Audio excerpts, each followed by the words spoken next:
Having flagged up immigration as a matter of great concern, the government is in danger of being hoisted with its own petard simply because it can't deal with the small boats, simply because it doesn't have the resources or the intelligence to approach the problem except in terms of wallpapering it with Rwanda.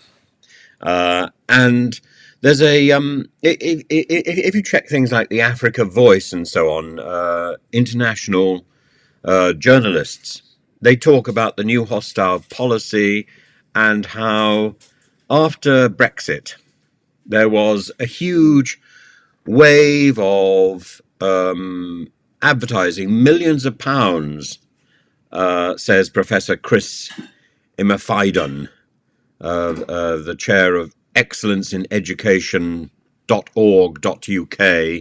that focuses particularly on, for example, African student immigration. He says millions of pounds were spent promoting the UK after Brexit, and the government tagged the campaign Global Britain. This policy clearly contradicts the well-articulated worldwide rebranding of a forward-looking country. And the policy that he's talking about is the policy of penalising students.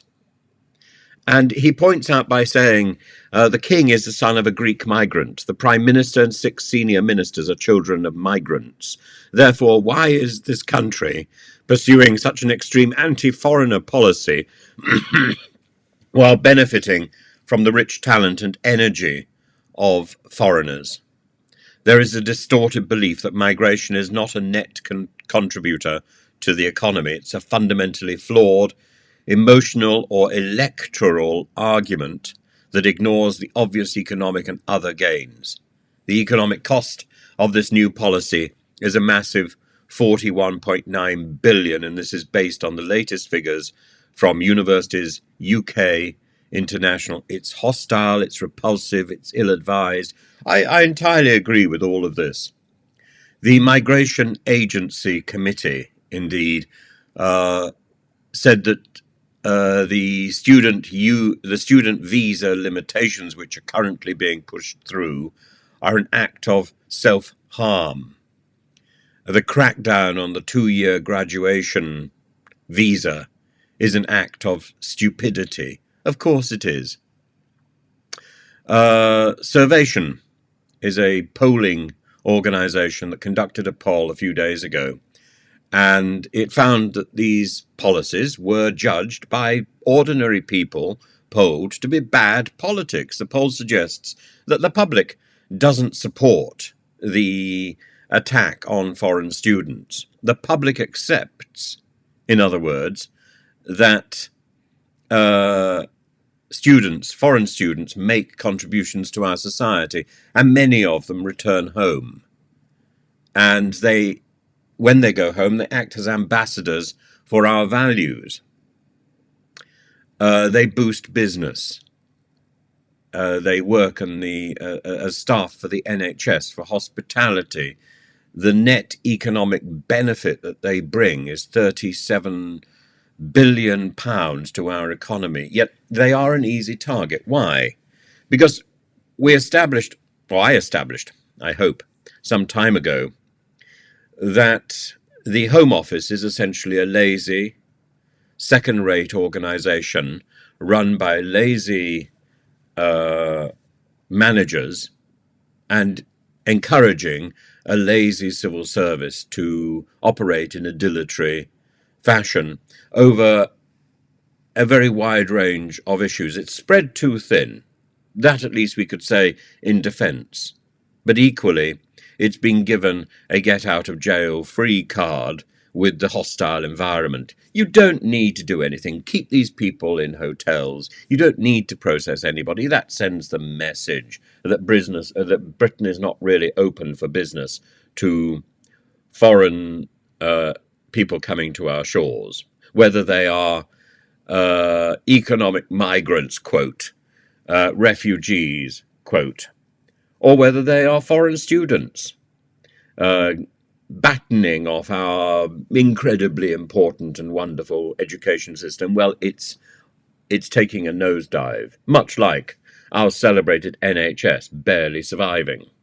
And actually, the only reason it is surviving is because of the help from foreign students and foreign nurses who are brought in, and foreign doctors who come to support us.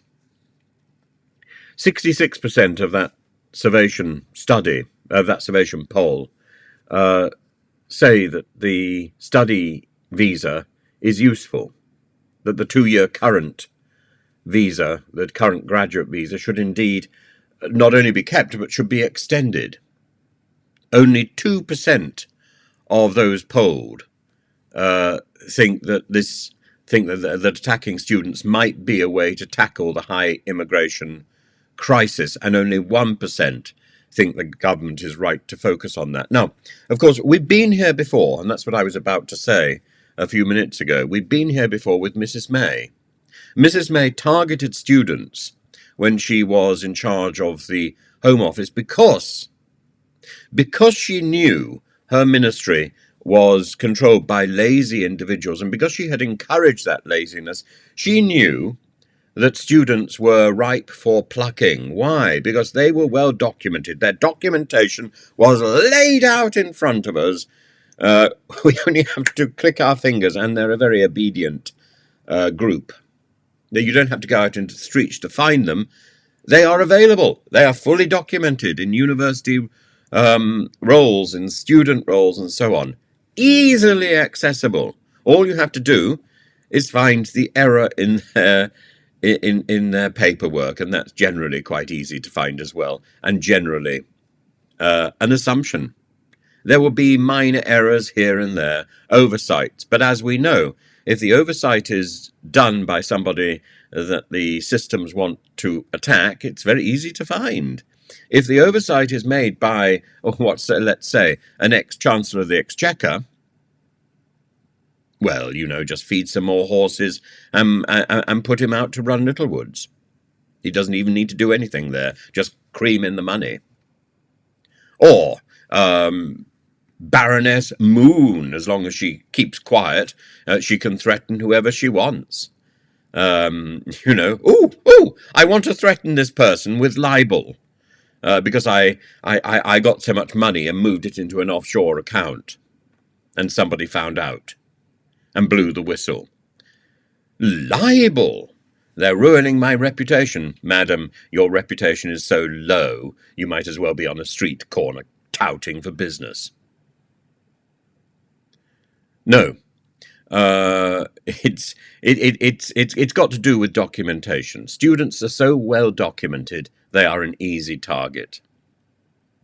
And if the government has decided that it's going to run all its schemes on the basis of hitting targets, which is an absurd way anyway, really what we should be doing is making sure we are achieving the best for our population.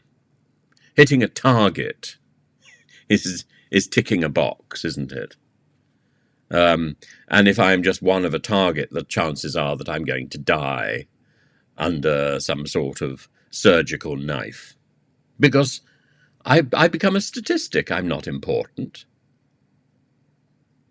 I think the only way that a country can enlist the support of its country people is by letting them know that they are important.